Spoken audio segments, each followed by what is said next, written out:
Olá,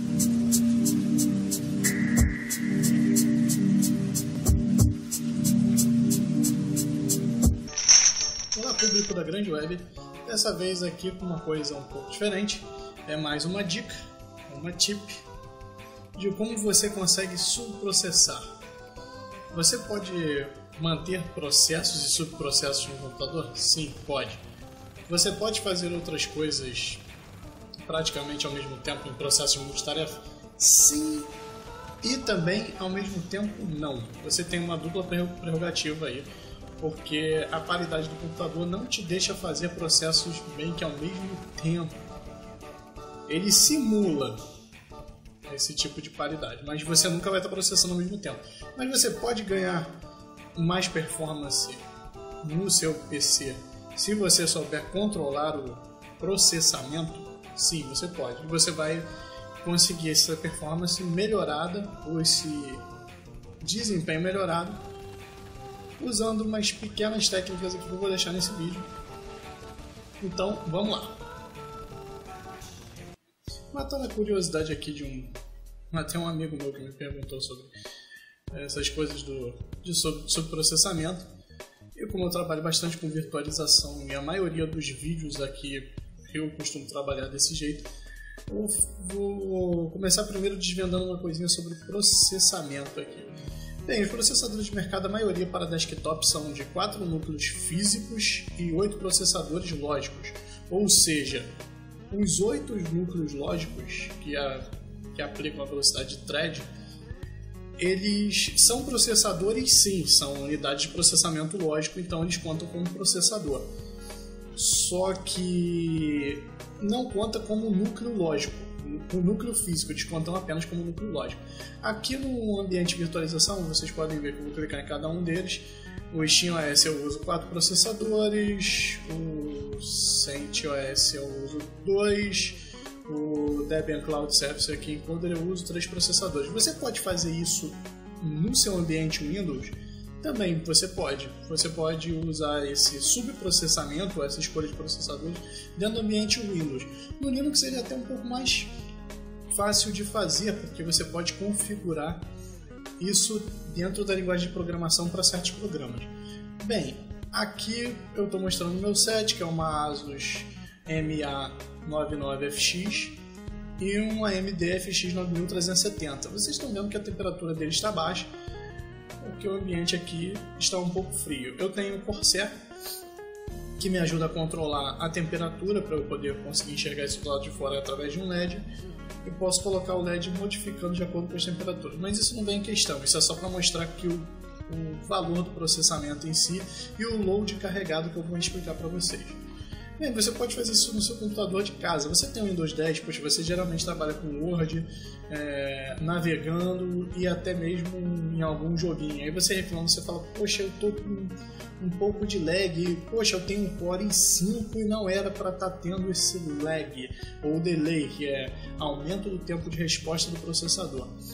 Sim, você está certo. Mas o sistema, ele em si, ele ocupa o número de núcleos, não importando quantos núcleos você tem. Se você tiver um Xeon de 12 núcleos lógicos, ou 32 núcleos lógicos, ou 40 núcleos lógicos, não importa, você vai precisar ocupar 1% de cada núcleo lógico desse para fazer o processamento dentro do seu sistema operacional.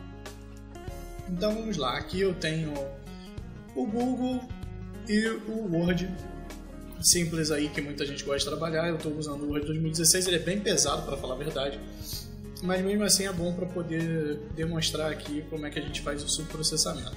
Aqui eu tenho a minha amostra do meu monitor de recursos que eu vou abrir. Vou puxar ele para cá para mostrar para vocês e vai mostrar aqui o nível de processamento. CPU 0, CPU 1, 2, 3, 4, 5, 6, 7. São os 8 núcleos ou processadores lógicos. O que eu posso fazer em subprocessamento? Como as máquinas virtuais permitem você selecionar o número de núcleos, o Windows também te permite fazer isso. É só você vir aqui em gerenciador de tarefas, detalhes, clica com o botão direito em cima do programa e seleciona o número de núcleos que você precisa. Por exemplo, aqui para o Word eu vou botar só 2 núcleos, porque sinceramente eu não preciso de mais núcleos para rodar ele. 2 núcleos lógicos já faz o cálculo de processamento de um editor de texto fácil. Pode tanto Microsoft quanto Open Source, se você quiser. E aqui no Chrome, para deixar ele definido, eu vou também definir ele com apenas um núcleo, porque ele é um navegador. O que isso vai me fazer? Eu vou mostrar aqui um teste dele, isso não vai causar delay nenhum em cima dele, porque eu ainda tenho meus 4 núcleos físicos processando.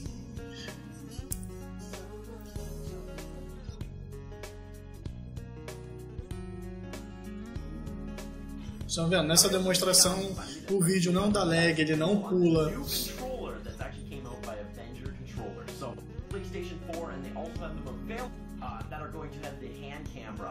E eu continuo com o meu processamento totalmente atrás do Word, rodando perfeita e tranquilamente. Let's show you guys the Xbox 360 edition. As you guys can see, it's a lot bigger. Like, I can't really zoom out the camera here, but if you guys look, it's a lot bigger. Vamos lá que eu vou It voltar looks like a spider, a lot of people said. But I mean, the benefits that it had compared to the Xbox One edition, I mean, there's... Pesquisa de modelos.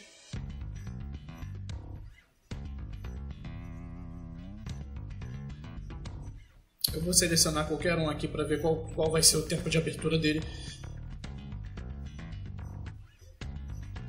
Aí ele abriu por completo, eu consigo selecionar, fazer tudo que eu preciso fazer dentro do programa. Essa demonstração que eu estou dando é mais pelo seguinte, tem muita gente que fica em dúvida, nossa, eu tenho um Core i5 e ele está dando delay ou algumas coisas. É porque muitas vezes você abre todos os programas ao mesmo tempo e todos eles ficam definidos com a afinidade, ainda mais no Windows 10, todos eles ficam definidos com a afinidade de usar todos os núcleos. Então se você tiver usando o computador e precisar fazer tudo aquilo que envolve vários núcleos, você está colocando o Chrome com todos os seus núcleos, não importa se são 4, 5, 6, 7, você não precisa usar o Chrome em todos os seus núcleos. Você está colocando o Word em todos os seus núcleos e você pode selecionar eles à medida que você quiser, deixando assim os canais mais livres para o processamento e o subprocessamento ocorrer de uma maneira mais independente. Tá bom, vamos lá agora testar isso em jogos. Será que isso dá perda? Eu vou desmistificar isso daí. Você não entendeu ainda? Eu vou demonstrar aqui como você faz o subprocessamento aqui em jogos. Eu estou até gravando, para falar a verdade eu estou fazendo o subprocessamento do subprocessamento, ou seja, eu estou gravando e vou mostrar que isso não interrompe a queda de FPS. Vou configurar aqui o jogo para usar apenas 6 núcleos, tirei 2 núcleos dos 8 que eu possuo. Vou configurar também, deixa eu ver aqui, o meu navegador. Eu vou colocar ele para usar o mínimo número de núcleos possível. Vou botar ele até com 4 núcleos para poder pesar um pouco. E vou deixar o Corsair aqui que está rodando nos 8 núcleos e o próprio sistema operacional que eu não posso diminuir o número de núcleos de processamento. Vamos ver se ele vai dar queda de FPS. Lá em cima, o FPS é definido em frame por segundo. Ou seja, será que é mito? Será que não é mito? O correto é que se eu tenho menos processadores, né, você deve estar imaginando isso, se eu tenho menos processadores lógicos, eu teria uma queda de frame absurda dentro do game. Só que agora eu vou comentar uma coisinha com vocês. Para falar a verdade, essa queda de frame, ela muitas vezes é causada pelo empilhamento, pelo método de empilhamento. A maioria dos programadores sabe disso. Quando você define uma programação, um método de acesso, você nas suas linhas de código você faz as suas chamadas com links de precursão ou links de apoio ligados direto a elementos que você vai utilizar, por exemplo, elementos exteriores da última camada, né, a camada lógica. Esses elementos exteriores da maioria dos games ele é utilizado a forçar a sua GPU, que é um outro tipo de processamento. Ou seja, para você ter ganho no jogo, não adianta você ter um processador mais monstro e não ter uma placa de vídeo que vá fazer o contato com esse processador monstro e uma placa-mãe que também ajude na tecnologia 3D não. Aqui eu tenho uma queda de frame quando começa aqui no game em si a 25 FPS, mas eu vou explicar isso daí também. Vocês devem estar falando agora assim, poxa, olha, mas caiu o frame pra caramba naquela hora aí do load. Mas no momento de load, você está subprocessando e fazendo as chamadas de componentes exteriores dentro do seu computador. Ou seja, eu estou chamando a placa de vídeo e renderizando tudo antes as minhas camadas de textura dentro da memória. Mesmo assim, eu estou com 6 núcleos, eu não perdi nenhum tipo de frame lá em cima, ele continua rodando a 60 frames em si o game. Só que muitas partes de um game, eles usam codecs diferentes. Por exemplo, nessa parte aí, o game ele vai cair FPS sim, e esse daí eu posso até falar porque isso se chama otimização de segmentação. O que acontece nessa otimização de segmentação? Vocês estão vendo ali que meu CPU 0 ele não está sendo utilizado nessa cena e eu tive perda de frame. Essa otimização é porque ele está renderizando este arquivo através de uma chamada de vídeo. Agora vamos voltar para o game em si, para vocês verem quando ele está renderizando dentro da camada de textura, que é a camada de cálculo 3D, como é que ele fica. Eu estou lá rodando a 60 FPS, com 2 contadores de frame, para falar a verdade, um do programa exterior Steam e o outro do programa interior do próprio Call of Duty, que é fornecido pela Activision. Ali no meu CPU 0, eu tenho um uso de CPU. O que, para falar a verdade, ele está pegando 50% da minha CPU 0, do meu núcleo lógico 0. E mais 50% do núcleo lógico de baixo e até somar os 5, ele está somando. Mas por que eu não perdi frame tirando os núcleos? E porque eu também não estou subutilizando frames em programas de fora. Isso daqui é uma boa dica para você que adora um MMORPG. Geralmente no MMORPG você joga em tela.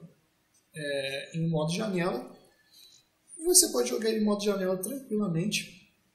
E se você colocar os seus outros programas que você está utilizando pelo lado de fora, utilizando o menor número de CPU. Por exemplo, no MMO você sempre está puxando, uma dica aí para quem gosta de MMO, você sempre está puxando informações de um navegador. Então você pode colocar o jogo no modo janela e diminuir o número de processos ou de processadores lógicos utilizados no seu navegador. O seu navegador não precisa utilizar tanto, você vai ter um ganho de performance absurdo. Às vezes você perde 10 a 15 frames porque você está usando os seus 8 núcleos lógicos dentro de um processo que você nem precisa. Por exemplo, o Google Chrome. Por que você precisa usar dentro do navegador mais do que 2 núcleos lógicos? Eu deixei 4 aqui só para demonstrar. E novamente eu fiz uma configuração aqui só para demonstrar de novo que vocês iriam estar falando, poxa, mas você não está jogando a 1080. Então eu coloquei aqui a 1080 e eu continuo a 60 FPS. Tá aí, 1080 Full HD de renderização, 60 FPS, eu estou jogando em modo janela. Em tela cheia eu teria até um ganho de frame um pouco maior. Eu não costumo utilizar acima de 60 porque o meu monitor é de 60 Hz. Eu não tenho monitor de 120 Hz, então para mim não adianta botar o jogo rodando a 120 FPS. Então eu utilizo o V5, Vertical Sync, para tirar um pouco bordas sombreadas ou subprocessamento de tela em horizontal que podem dar quebra no vídeo. Isso me permite uma gravação bem melhor, mas também força o peso do meu processador, ou seja, era para estar a partir de 60 FPS, mas mesmo assim não está. Vamos lá de novo em opções para conferir, gráficos, o computador, brilho, campo de visão 100, máximo de frames por segundo 60 ali, e sincronizar cada frame que é o meu V5. Eu vou voltar de novo para 1024 só para ver, para conferir o uso do meu processador aqui que eu estou gravando com vocês. E fica aí, desmistificando a coisa. Tá lá, o meu processamento não passou de 56%, 57%. Eu ainda estou com o meu navegador aberto, que está numa página. Eu vou abrir uma outra página aqui.